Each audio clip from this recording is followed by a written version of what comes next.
Okay, students, this is the last part of the presentation on native traditions in the Spanish colonial past. And so let's understand one of the favorite positions by the Spanish, that's the missionary position, and appreciate how the Christianization of native people occurred alongside the material conquest of central Mexico under a system known as corregimiento. Basically, what happened was native communal agricultural lands. Remember the Chinampa system? The Chinampas? Those lands began to be controlled by the crown, and there were two types of acquisitions of the Chinampa system. One was the private, and the other was the church. Private interests as well as the church were given access to native communal agricultural lands. Because after all, in order for a conquering society to come in and take over another society, you need to get to their food sources.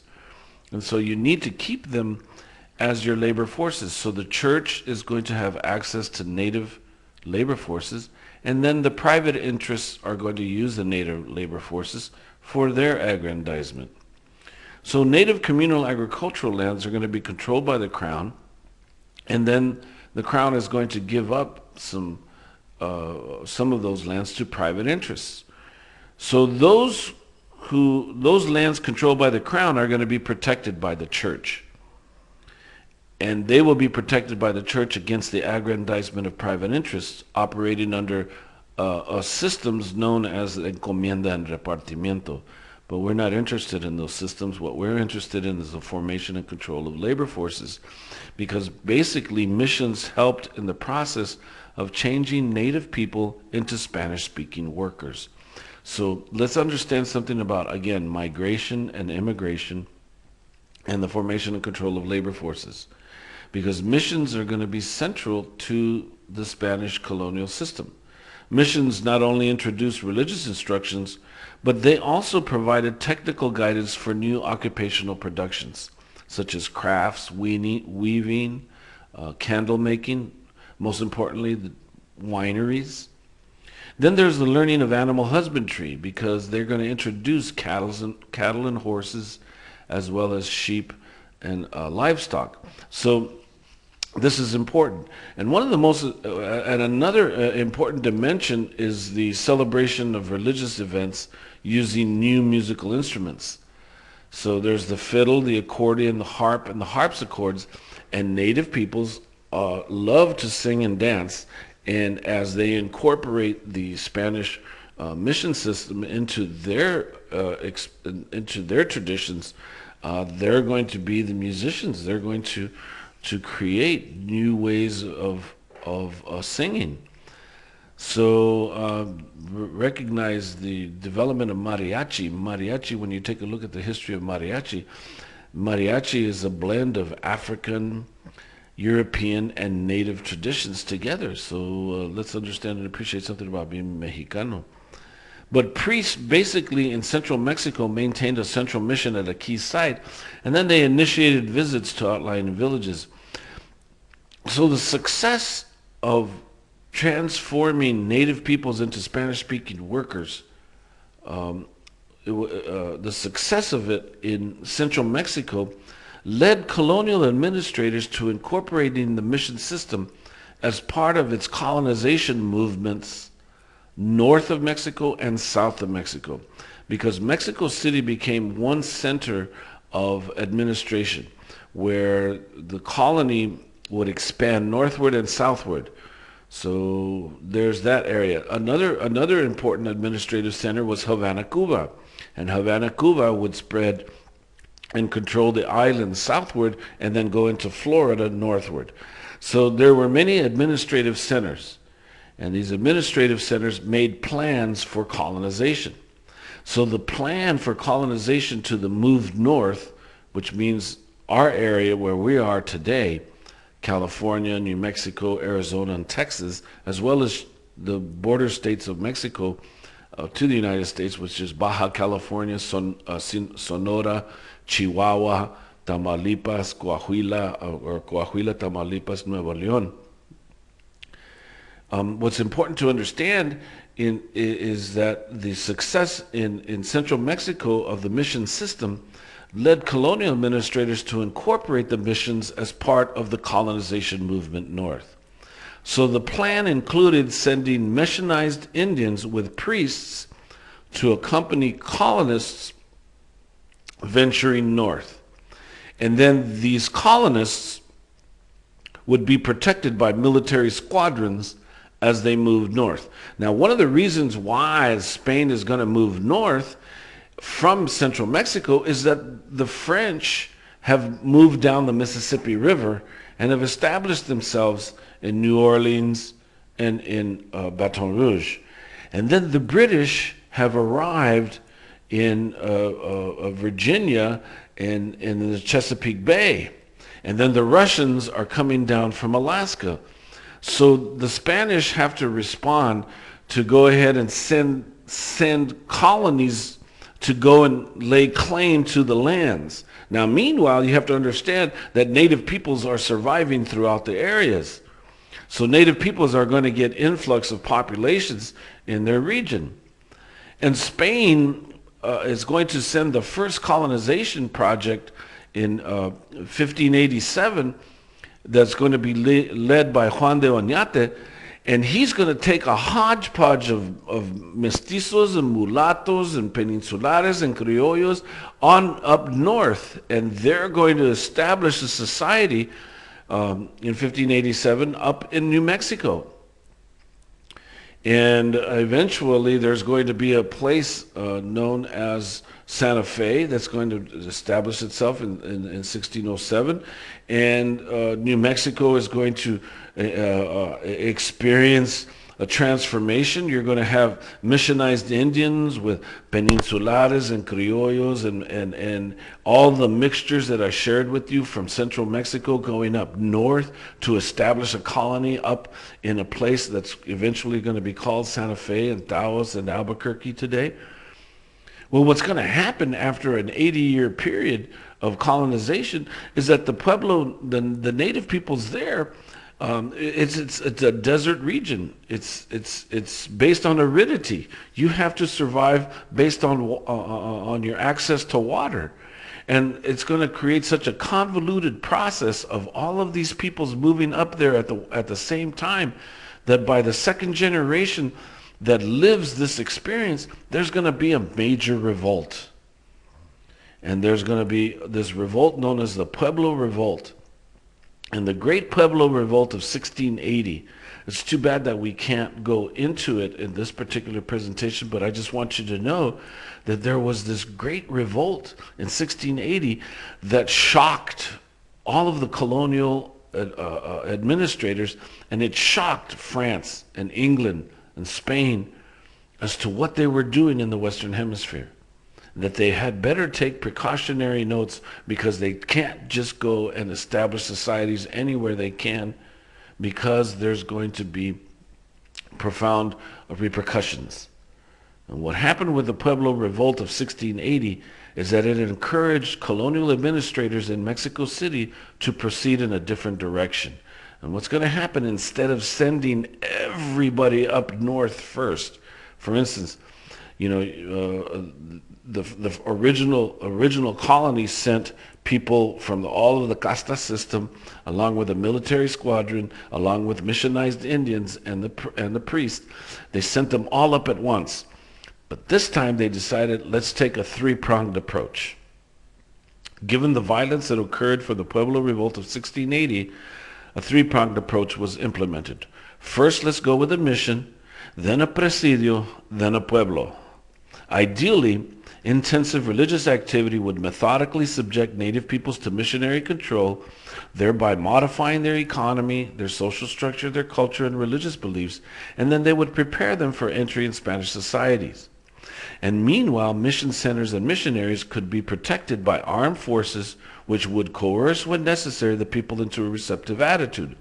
So theoretically, social religious conversion and military protection would then open up lands to and provide labor forces for mining, ranching, and agricultural enterprises depending on the region. depending on the environment, and then would create trading opportunities for merchants. So the result would be market activity, the rise of civil settlements near the missions and presidios, and gradual rule and domination by Spain. So basically, the Mission Presidio Pueblo was a program of directed cultural change or planned assimilation. So again, the importance here is migration. In theory, the mission would function as a commercial, educational, and agricultural center, thereby attracting native peoples in the region to it, and then it would settle them down to a Spanish-oriented lifestyle. So mission life can be characterized as a process of turning native peoples into workers for the expanding Spanish colonial market. Native peoples entering a mission site would be trained by missionaries and Christianized Indians that were recruited from the south. And of course, in the mission, you have to understand that the mission is filled with activities. There's a variety of occupations that are necessary for a mission to function. You need catechists, interpreters, herders, stock raisers, ranchers, blacksmiths, carpenters, muleteers, ox drivers, bakers, rope makers, painters, orchardists. That's just to name a few of the different occupations. And then you had to learn handicraft production and adobe construction.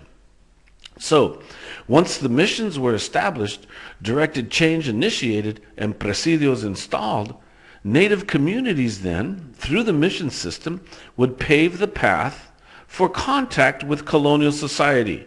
So now, once you introduce the native peoples to the changes that the missions would bring, then you could penetrate the region through different kinds of economic activities depending on what the region provided, the environment provided. So for instance, in Texas, that was grasslands, where the buffalo roam, so you could introduce cattle.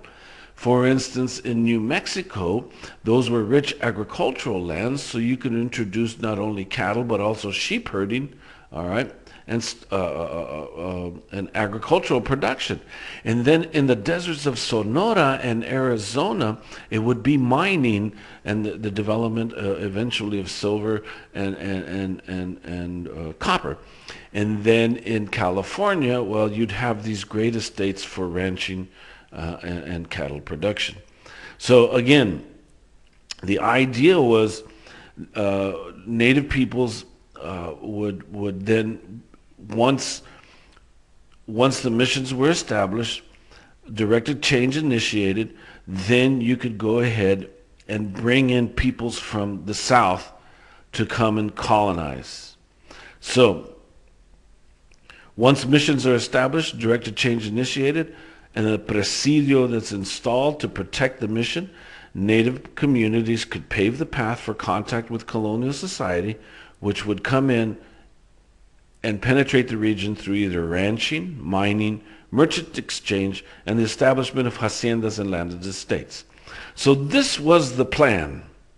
But what actually happened was conditioned by the subsistence practices of the original inhabitants and the importance given to their environmental religions.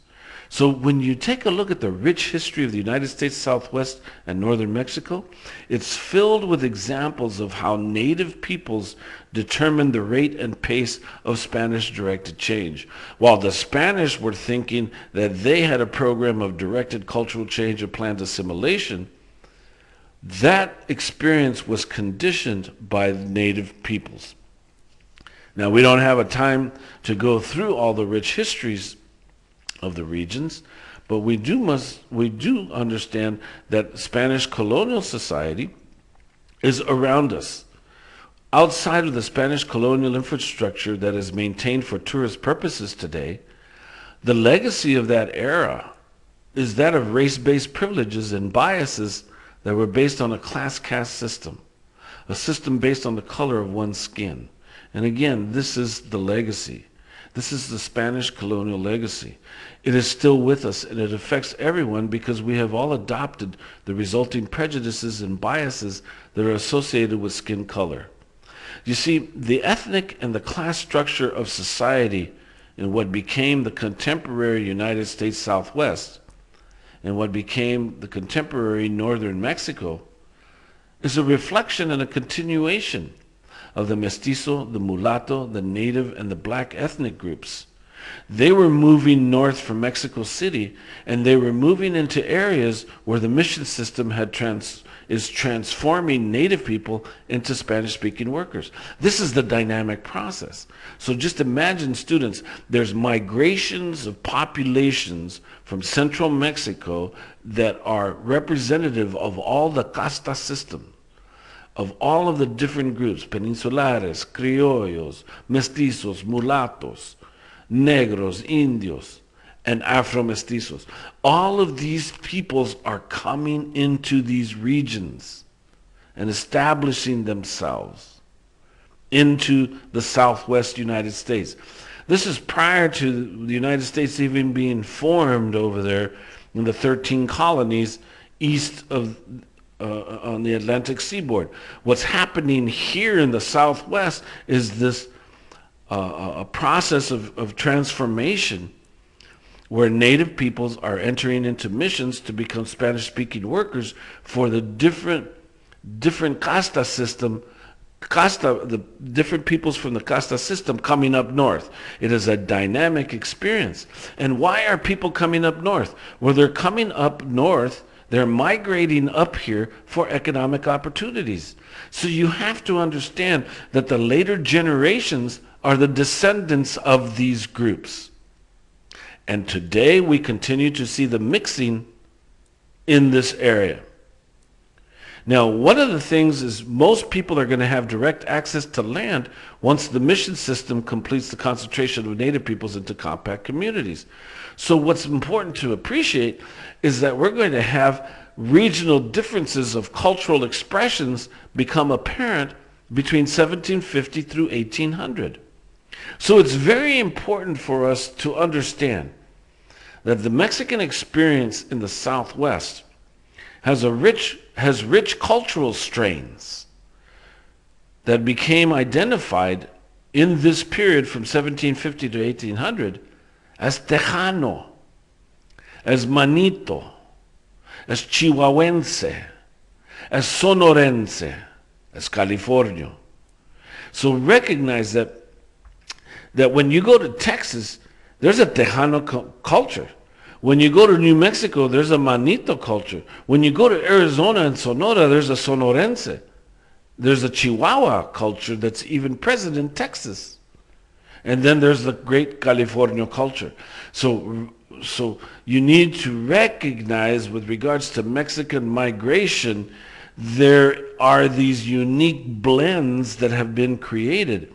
For instance, Tejano culture, when you look at Tejano culture, it developed in Texas and it became characterized by small and medium-sized ranchos that were operated as family enterprises. Then in New Mexico, they call it Manito because that's the younger brother. Manito, Nuevo Mexico. The reason why it's called Nuevo Mexico is because they tried to recreate Mexico in the south up here in the north and call it a New Mexico experience.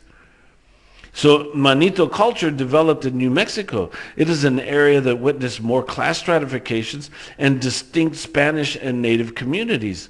And all of these participated in a nascent market activity that was tied to Chihuahua and central Mexico. So whenever you go to Texas, get to recognize that the Mexican experience there in Texas is totally different than the Mexican experience in New Mexico. They make their chile different, they make their tacos different, and they make their, well, just take a look at the rich food, because the key to any society is its food. Then there's Arizona. And the Sonoran culture in Arizona is something very important because it forms the basis of Arizona's existence today. It is heavily influenced by native practices, by extreme aridity, 120 degrees in the shade, and by mining. There is a rich mining heritage in Arizona and Sonora. Then there's California. And California and the California culture became characterized by these large-scale properties, while small land holdings were almost absent. And the mission system in California thrived along huge estates. And life in California was not as hard as in other areas. So depending on the area, everyone worked to make the system function. And most people were subsistence farmers. They were tool makers. They were cloth weavers. And labor was from sunrise to sunset. And depending on the heat, every day began with a celebration of the Eucharist. Every day began with the people divided into various work groups. And native peoples were, for the most part, the laborers. They were the musicians. They were the artists. They were loaned to the presidios. No one was seen apart or above. Most owned simple homes of adobe and grasses and wood poles. Furnishings were simple and people slept on the floor with a blanket. Decorations were basically religious. And most importantly, cooking was done outside. Barbecues. That is not an American tradition. Barbecues became community events in the Southwest prior to the American cowboy coming out. By 4 a.m., household activities began. Food production became an important part of cultural identity. People stressed respect for elders and the obeying of civil laws. People stood when elders entered a room or spoke. People sat only after elders had positioned themselves. Cultural practices developed amongst the populations, practices that can be identified as truly Mexican. Piñatas. Piñatas are not a central Mexican experience. Piñatas developed up here in the north. The music is unique to the north. That's why in Mexico City they call a unique blend of music coming from Tejano, Manito, Sonora, and California. They call it norteño. And basically norteño meant basically native peoples are going to identify this music as norteño because native peoples, one of the things that native peoples are going to appreciate are all the new gifts that the priests are going to bring, and that's why they're going to build all these missions. The native peoples are going to be so appreciative of the new gifts of the horses and the cattle because not only do they have corned beans, squash, and chile, but now you got pomegranates and you got chickens and you got roosters and you got cattle and horses. And so yes, we want to build the missions and we want to thank Jesus and we want to appreciate what Jesus is all about because Jesus is about reciprocity. Jesus is about feeding the hungry, clothing the naked, giving shelter to the homeless, giving drink to the thirsty. That's why the missions were built, because native peoples understood reciprocity. They won't understand why the Spanish have so much contempt for their religion, but native peoples will build these churches in appreciation, and so they're going to want to play the music. And so if you can imagine that rooster waking up in the morning and just starting the day off by going and finding his prize hen, that rooster. Well, you put a fiddle and a harpsichord or an accordion to that rooster dancing, and the native peoples are going to call it chicken scratch. Eventually, that chicken scratch is going to form what we know as norteño music. And the Tejano culture is rich with the norteño music. So we're going to go to a film clip from a 1975 documentary on Tejano culture and music so that we can get a taste for the rich heritage that becomes present in Texas prior to the arrival of the United States. We're going to go to this documentary that's entitled Chulas Fronteras. And in this documentary, it was made in 1975-76, because at that time, America was wanting to deport Mexicans. And so people from the Chicano movement decided to go in and record the rich tradition of this beautiful border culture known as Tejano. So let's appreciate the diversity of this expression that goes to the colonial period. Let's appreciate the Tejano culture as expressed in Chulas Fronteras. And again, this documentary is from 1975. So take a look at the border. We're going to take a look at the border culture in 1975. I hope you appreciate it. So just a minute and let's get to it.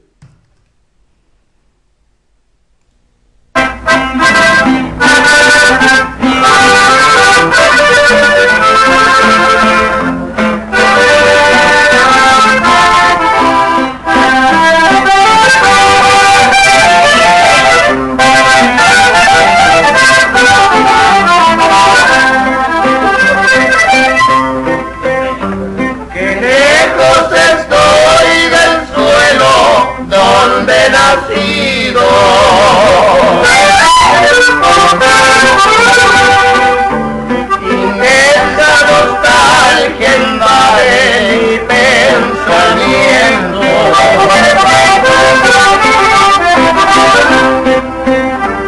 Al verme tan solo y triste cual hoja al viento, quisiera llorar, quisiera morir de sentimiento.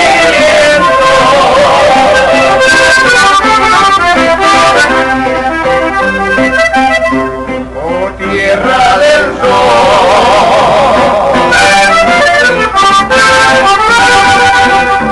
suspiro por verte.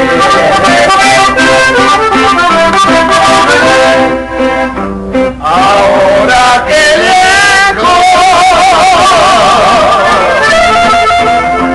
yo vivo sin luz, sin amor.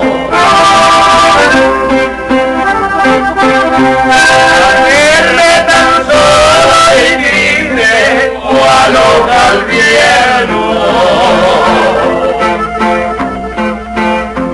quisiera llorar, quisiera morir de sentimiento.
To tell you the truth, I consider myself since I was young a Texas Mexican.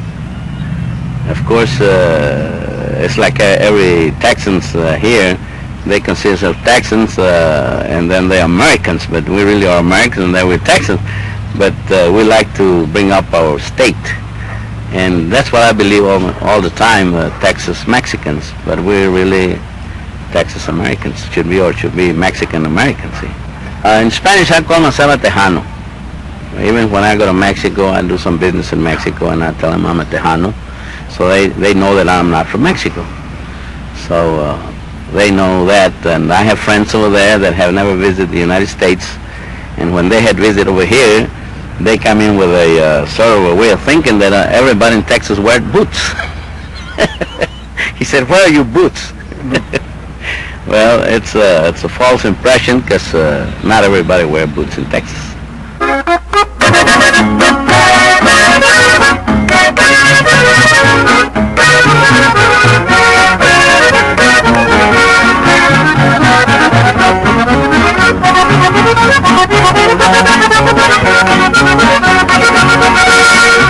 Que mi tejana la más bonita, otra como ella no he de encontrar.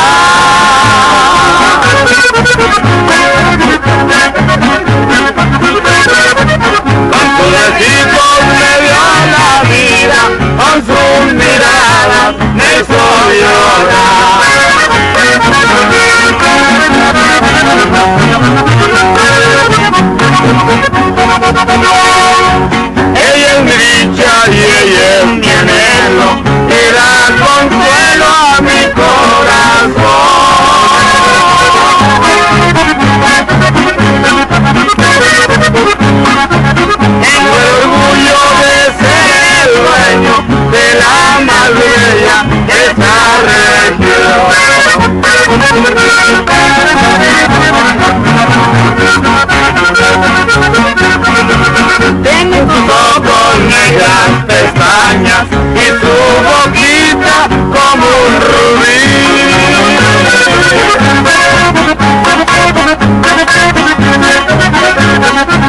En mi memoria llevo grabado todos los besos que yo le di.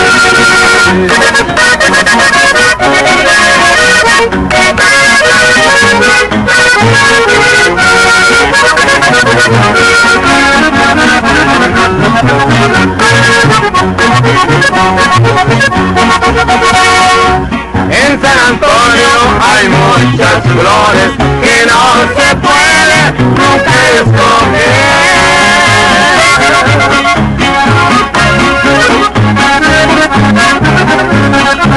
Porque hay tierras con predilectas que Dios las hizo con su poder.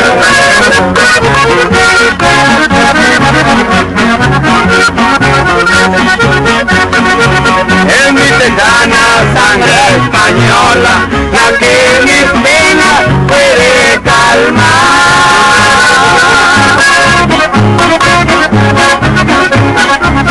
Una morena de ojos ojeros, de sus amores no he de olvidar. In Texas, I think we have a very wonderful state, and the one that we have all kinds of music, like I said. We have German music, which we add some of the polkas to that traditional music. A lot of people hear the polkas, the conjunto sing, and some of the boys get the idea that they compose those polkas, but really they are German polkas, which I found out here in New Braunfels when those German band plays the polkas, and they're all the same polkas we play. So it's really a German polka, but we give it a little different taste.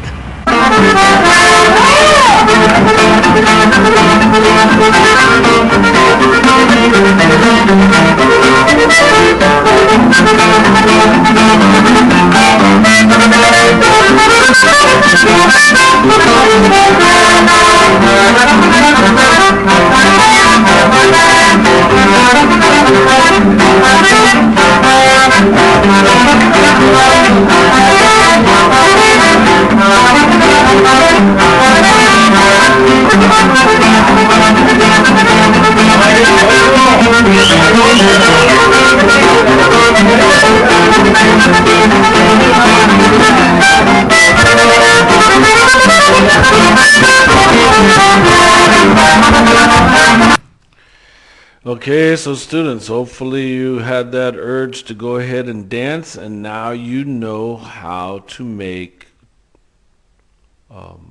pico de gallo, traditional way.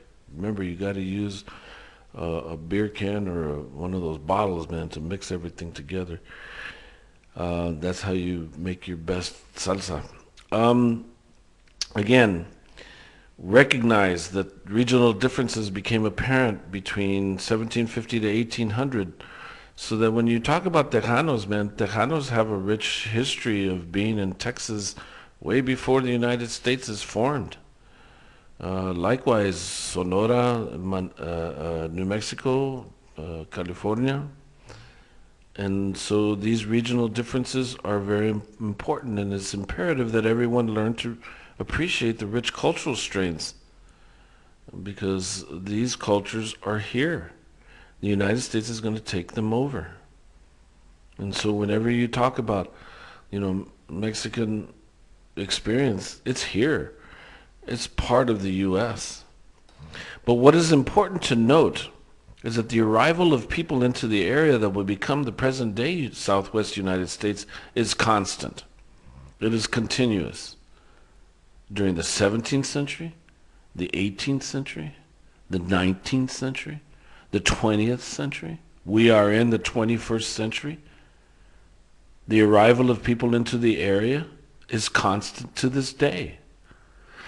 Back then, the basic work activities included agriculture, livestock raising, livestock husbandry, artisan production, mining, and the transportation industry, the building of roads, the connection of the infrastructure.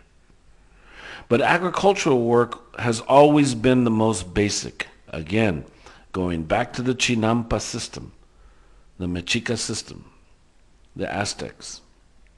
So when we summarize the migration experience of the Mexicans in the colonial era, let's appreciate, everybody today talks about the Mexican immigrant. That experience has been part of the history since time immemorial. The migration experience of the Mexican in the colonial era, the move to the north is constant. In the colonial period, it was mission trading centers that were linked to a mercantile economy that had developed in central Mexico. As the system moved north, a nascent capital formation developed with the rising mining units, mining, livestock, commercial agricultural units developing. Eventually, the development of a distinct cultural expression based on aridity and environmental features appeared, where you get the Tejano, the Manito, the Sonorense, the Californio, and the majority became involved in subsistence and bartering economies.